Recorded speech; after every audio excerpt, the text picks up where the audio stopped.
Okay, so let me tell you a little story about how our union is doing.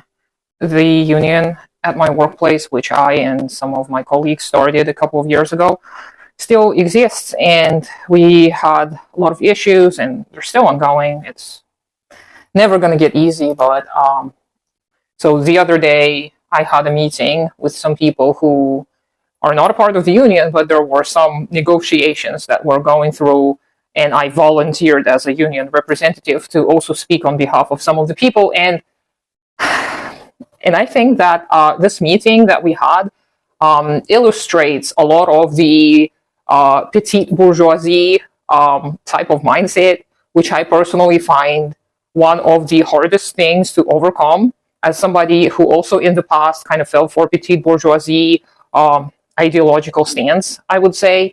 And I'm going to explain why this is such a harmful ideology, because very basically put, it can be boiled down to F you, I got mine, right? And I think this is also kind of a popular element among libertarians, or, those kind of people who think that we need total and complete chaos in economics, free reign for everyone, and the so-called survival of the fittest, so the pseudo-Darwinist stance.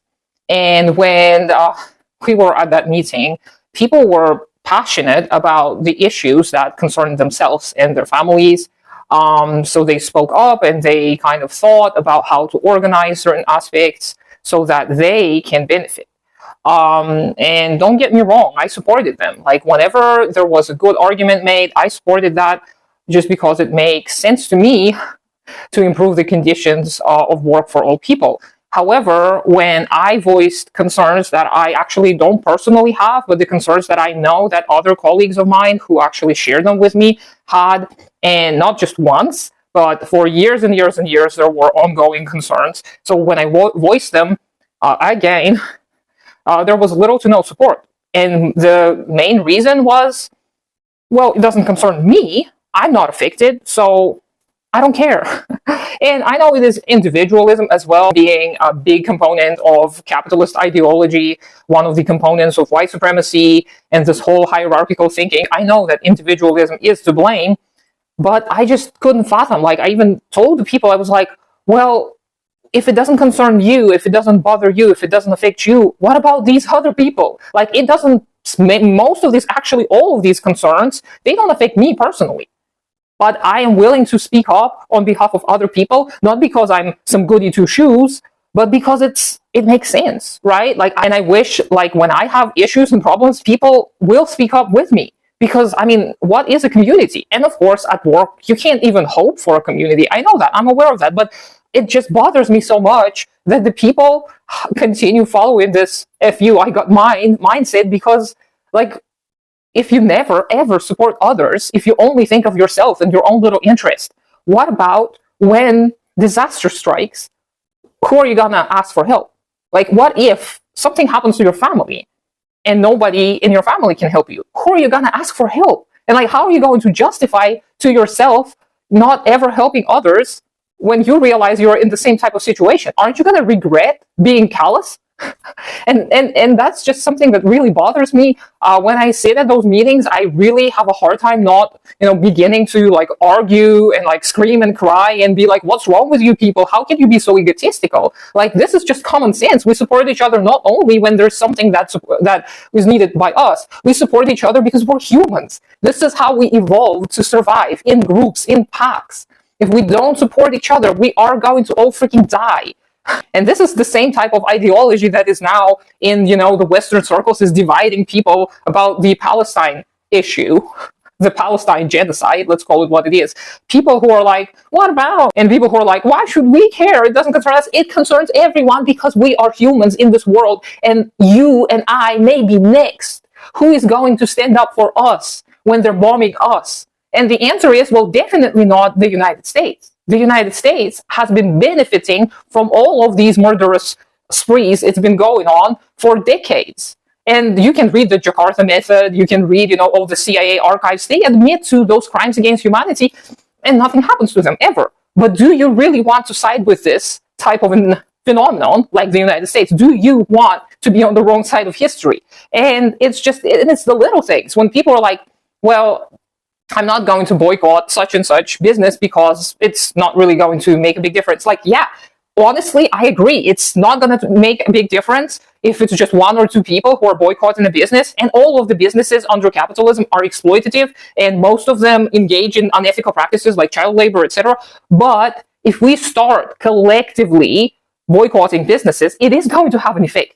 Is this like the only tool that we should be using? No, it's one of many. We have so many tools in the toolkit. We can go to protests, we can go to rallies, we can go to demonstrations, we can write to our freaking representatives, even though none of these things are going to really make a difference, but we can still engage in them, not because we want to feel good about ourselves, but because what else do we have left?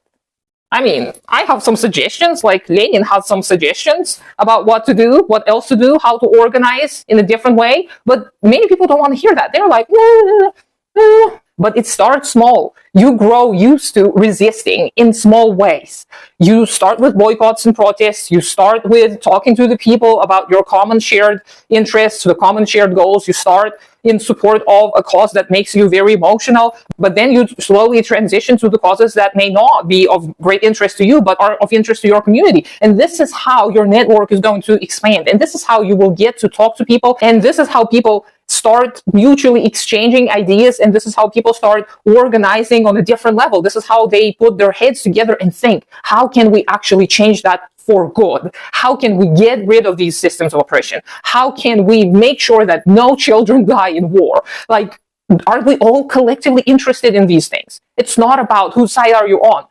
Are you a human? Is it in your interest to survive? Then, I mean, there is only one route for you to go. To be on the right side of history, you have to stand with the people. You make a little video, you write to your representative, you join a protest, you talk to your neighbors, you talk to your family who may not understand the issue, you read a book, you support independent businesses, you boycott big corporations, you become more self-sustained by, growing your own food in your little permaculture, whatever type of a garden. You get a piece of land and you start a commune. I'm just laying out all of the different tools you can start with depending on where you are personally on your journey, but just sitting back and saying, F you, I got mine, F you, I'm comfortable, F you, I have problems too, F you, what about my needs? Like, these are our needs. These are human needs.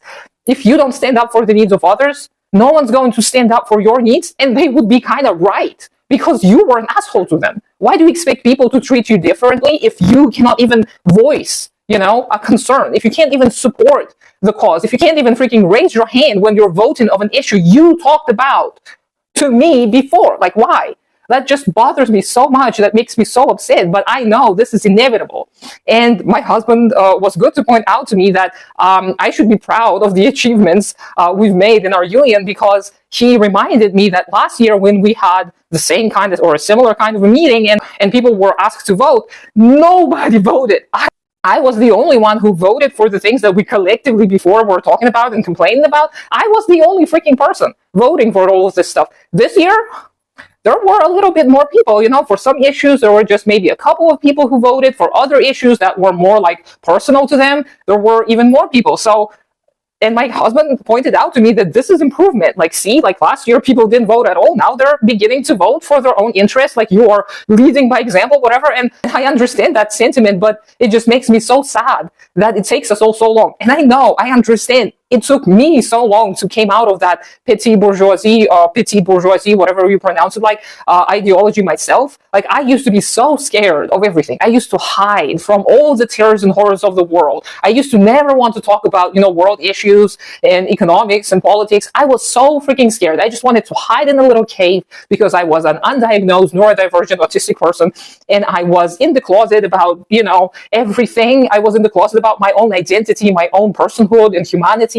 But 3 years ago, I finally came out of that closet and I started very quickly radicalizing.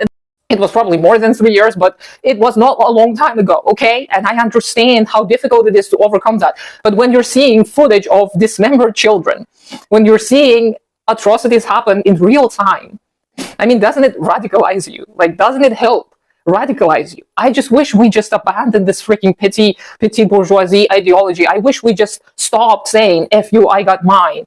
I wish we all came together as people everywhere we are, and we started small. We started with all these things like boycotts and protests and, voting and whatever. I personally hate voting. I don't think it's useful, but whatever it takes, any legal measures that we have in our arsenal, we must use.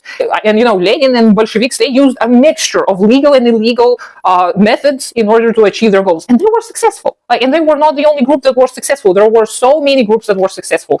So you can study the history of many of the 20th century socialist revolutions and see how it starts small, but then it grows. And sometimes, just like Lenin said, there are years when nothing happens and there are weeks when everything just happens. I don't remember the exact quote. You can help me remember it maybe. But I wish we stopped hiding and hoping that it will pass on its own and it will not touch us. It is going to touch everyone. Climate change is an impending doom for human life, and it is an impending doom for much of the world as we know today. And if you're okay with just waiting for your demise to come, I can't force you to do anything, but if you have something within you that stirs when you hear me speak, please join an organization. Please start with all these small things that I shared in this video.